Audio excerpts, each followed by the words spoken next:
Hey y'all, welcome back to Today in Music History for September 23rd. It was 22 years ago today in 2003 that Outkast released their double album masterpiece, Speakerboxxx, The Love Below. It's essentially two solo albums sold together. It was a #1 album on the Billboard charts, and I'll tell you, The Love Below is a stone cold classic. It's one of my favorite albums from the early 2000s. It's funny, it's sexy, it's funky, it's sad, it's got everything.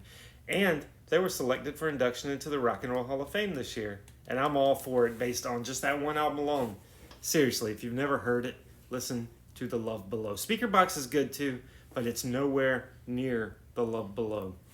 It was 45 years ago today in 1980 that Bob Marley played his final show ever.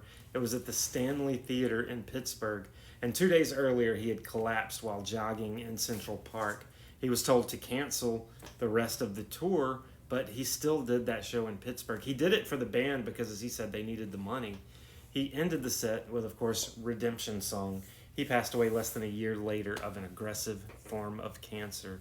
And 48 years ago today, in 1977, David Bowie released one of his most experimental and influential albums, Heroes. Side 1 was the more obvious pop songs, well, Bowie pop songs. Side 2 was the instrumental, experimental stuff. And of course, that title track, which has certainly become iconic in the years since. At one point, Heroes was my favorite Bowie song. Now my favorite is Teenage Wildlife, which ironically is more or less a rewrite of Heroes. And happy birthday to Bruce Springsteen, who turns 76 today. Neil Smith of the Alice Cooper Group turns 78. Julio Iglesias turns 82.